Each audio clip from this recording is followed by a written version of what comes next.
Welcome to SFU Woodwards and Dancing on the Edge with School of Contemporary Arts. A new work, a new commission work, beautifully done. Emmalena Fredriksson, an emerging artist from Vancouver. She's got a story to tell, but on top of it, it's work that is really investigative, it's exploratory, it's really, really very sensual, it's visually stunning. So hats off to you, Emmalena, for presenting these two works back to back, Ecdysis and Soft Palate. Welcome. You want to say a few words about yourself and your background? Absolutely. Well, first of all, thank you for co-presenting me with Dancing on the Edge. It's a fantastic opportunity for me to show these two works that both of them originated during the COVID-19 pandemic and haven't yet seen their full sort of theater presence that we are working on for you now. And yeah, I've been based in Vancouver for the past 10 years. I came here in 2013, originally from Sweden, but I lived and worked all over Europe and New Zealand, America. I've traveled a lot and now call Vancouver home. So I'm excited also to be sharing my collaborations with Kyla Gardiner and Alaia Hamer, who I've been working with for years. And this is really kind of at the peak of those collaborations. Fantastic. And so, can you just dive into these two works? I mean, starting with Ecdysis. I mean, it's basically the direct translation is exoskeleton. Is that correct? So, do Yes. you want to just jump into why you chose this kind of work? Because, and you're featured in them. You're clearly beyond choreography, beyond visual conceptualization. You're also featured in dancing in these works, right? Yes, and yeah, exactly. Ecdysis is the shedding of skin or exoskeleton that snakes, for example, they go through that process of crawling out of their own skin and kind of leave the past behind, one could say, and move into the future. And it is a sci-fi inspired solo. I work with Dr. Bob Pritchard out at UBC every now and then, and he has developed this technology that then Alaia Hamer came in and designed this spine costume that gives me this cyborg alter ego. And in a way, you could say it started from the costume, and I put it on, and this whole story came out. And it definitely, in a way, you could say it uses traditional theatrical methods of telling story through a character that are also closely linked to me and my personal story.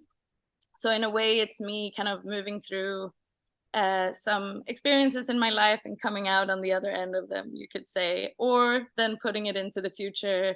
What happens when the cyborgs gain their own sort of agency and consciousness? Where will they go and what will they do? So I guess in that way, it's also a very timely piece. It's been in That the news a lot lately. What's the AI gonna do? Wow. And what about Soft Palette? So that's quite a different piece, a different arc on that one. Do you want to just jump in and tell us what that one's about? Yes. So surprisingly, I didn't necessarily make the works to have a sort of mirror story or narrative in that way, but maybe being this a similar time, the pandemic, I don't know about you, but I slept a lot, which also meant that I dreamt a lot. And I had a lot to process sort of subconsciously what's going on. The world changed so fast. And who are we in this new place? And how do we relate to one another? And so the narrative of that kind of came more out of like, how do we share our dreams? What are the parts of ourselves that we maybe don't fully know yet, even though they are within us?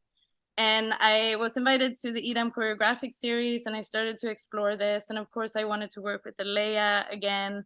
And so I actually started from kind of a vision board around images and stories that had inspired me, like Alice in Wonderland and Hilma af Klint's paintings. I don't know if you know much of her work, but she painted these huge abstract paintings way before her time. And she herself said that she was just a medium for the spirits to paint these. And so it makes me think about how do we connect to our inside worlds or the worlds that we maybe don't know so much about yet. So in that way, it's similar to the sci-fi idea, but from a more, I don't know, more earthy kind of internal process rather than looking to technology and sort of what's outside of us.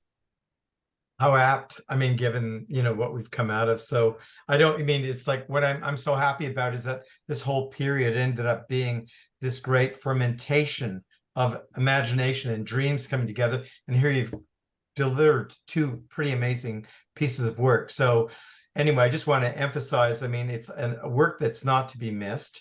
It's a real collaboration of disciplines, of especially the costuming element is so rich and detailed and flexible as well. So it's like there are a lot of components and a lot of engineering behind it. So Oh, it's gonna be magical. Dave Biddle, who is playing music live for Soft Palate, he was in last couple of days, and he's gonna play saxophone live in the space. It's like it's gonna be the show is extra everything. So okay, extra fantastic. costume, extra set, extra lights, Fantastic. extra music. Rolling because we're not doing an intermission, which I love the fact that they are kind of I will exit and Dave Biddle, because Dave, he's a PhD candidate here. You must have seen him. I He's met him. like I've just seen hard him to say, briefly. he's a massive guy, and he's gonna be Yeah. wearing this white robe with the saxophone. Like it's gonna be a really like wild, like the cyborg, and you're gonna. My hope is that the audience will leave being like, "What did I just experience? I felt so many things. I saw so many images. I have so many thoughts." I wanted to really stimulate like Yeah, that. yeah, yeah, yeah, yeah, yeah, Yeah. yeah. Yeah, I'm Okay. sharing a lot with this work. People are gonna get an insight into my brain, and like it's pretty much all of me they will get. So for sure. Hats off to you. Can't wait to see it, right? So it will be July 12th and 13th at Goldcorp Center for the Arts. You're not to miss it at 7 p.m. Thank you very much. Thank you.